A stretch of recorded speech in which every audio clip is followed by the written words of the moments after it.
Astronomer and UFO skeptic Carl Sagan once remarked that we cannot discount the possibility that alien evangelists are wandering the universe, looking for souls to save. Sagan does not believe that aliens have visited Earth yet, but a lot of other people do. A confirmed contact with them would certainly change the way we all look at the world, and it might even affect our religious beliefs. Tonight, in the continuation of our series on UFOs, George Knapp talks with religious leaders and also looks at the possibility that aliens have been abducting humans. Tongues were certainly flapping when these strange Christmas lights first appeared as decorations at a Las Vegas home. The odd combination of a star and swastika raised the specter of Christmas Nazis or Noel skinheads. Paulette and George Ficou laugh at such interpretations. The symbol in the Christmas lights is the same one they wear around their necks. They say it's an interplanetary symbol of goodwill, a beacon to our space brethren to come on down. What's the basic message here? The basic is we was created in laboratory by the extraterrestrial. The Ficous belong to what's called the Raelian movement, named for its prophet Rael, a former French journalist who says he was told by ETs to spread the gospel. The Raelians, now 30,000 strong worldwide, believe that space beings created humans through genetic experimentation. They firmly believe that Jesus, Moses, and Buddha were, like Rael, ET emissaries, but they don't think their faith must necessarily clash with mainstream religions. The Jewish faith also seems to have little trouble accepting the concept of life elsewhere. However, UFO true believers think despite this liberal view, religions will have to make adjustments because aliens aren't just out there. Religion is going to have to deal with the fact that it's not just here.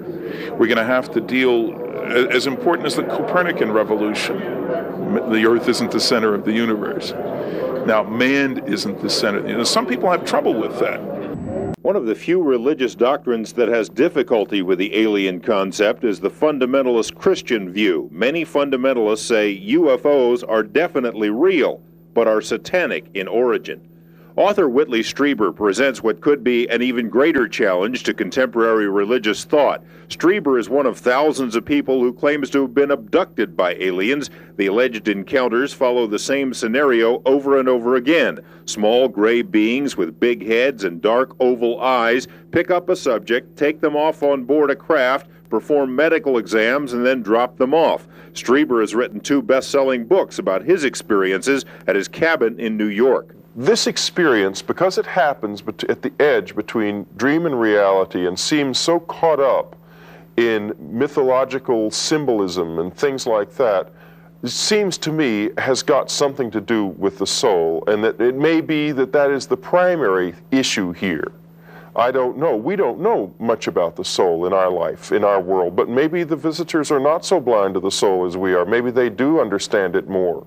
Housewife Elka Emmons is one of those who's experienced so-called missing time. She says a UFO followed her car for miles and landed in her backyard. And at that point, I panicked. And I shut off all the lights, and I went upstairs, and I hid in the corner of the bedroom. And as I told you, I sat there for what seemed to be no more than a minute or 2. And then I woke up in the morning. You woke up and where were you? I was in bed in the morning. Yeah. You have the feeling that something happened? Or you don't like to think about it? I obviously lost the time because I don't know how I got in bed in the morning. Emmons fears undergoing hypnotic regression as a means of remembering what happened that night, but many other people have tried it. Their stories are remarkably similar. Psychologists say that's because the human mind will make things up to fill in the gaps. They also say UFOs are so common in the media that the alien hypothesis has been drilled into everyone's subconscious. Others think the abductions are really happening, and for disturbing reasons. We made a deal with them, and their ultimate, what they want to do is regenerate their own race. Now, apparently, they've either had some kind of nuclear accident, or they're on the backside of a evolutionary genetic curve, and they're going downhill instead of uphill. Lear thinks the aliens have been implanting abductees with strange little devices. As proof, he points to this odd item found by British doctors in the placental fluid of a pregnant woman. It looks to them like a microscopic computer chip. They wrote to an international science magazine asking if anyone could tell them what it was. 3 years later, they still have no explanation. This is not a question of a legitimate national security. This is a question of a few civilian and military thugs usurping the constitutional authority of the Senate and the Congress and the citizens of these United States of America to cover up an illegal transaction made with an alien nation in which American lives were traded for highly advanced technology. Aliens from outer space in secret alliance with a government cabal controlled by the Trilateral Commission, selling drugs to finance flying saucer research in a plan to take over the world and put us all in slave labor camps. UFO buff Bill Cooper, for one, says it's all true and that he read it in secret briefings while serving as a naval intelligence officer.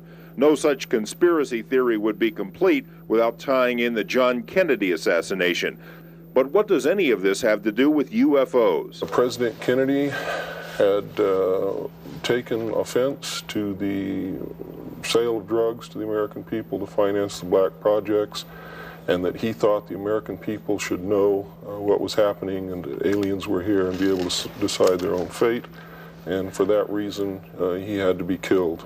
Former military officer Bill English says he read the same secret UFO reports as Cooper. He believes space aliens are here to eat us and says he saw evidence of that while serving in Vietnam when he was sent into the jungle to recover a B-52 that had disappeared after encountering a UFO. English says the plane was found intact, but the crew had been mutilated. Sexual organs had been removed, anuses had been removed, cord to the colon. Blood had been drained from the bodies completely. As far as we were able to tell at that time, there was no blood whatsoever in the aircraft. If you accept the gloomy vision of Bill Cooper and Bill English and others, then the government might have good reasons for keeping the truth from the public. In fact, classified studies done for NASA and the CIA have concluded that widespread panic would be a real possibility if contact with aliens was made official. But those studies were made decades ago, and our views of ETs have certainly changed. What we've learned this week is that the government has lied to us about UFOs, has withheld information, has spied on UFO organizations, and has discredited UFO witnesses. Now, none of this proves that UFOs are real, but it does indicate a disturbing level of interest, government interest, in the subject. If the government won't tell us what it knows, what about science? Well, science is supposed to stand for the investigation of the unexplained, not the explanation of the uninvestigated. And so far, science has avoided the subject like a plague. It's like what Roy Neary, the main character in the film Close Encounters, had to say: all we want to know is what's going on.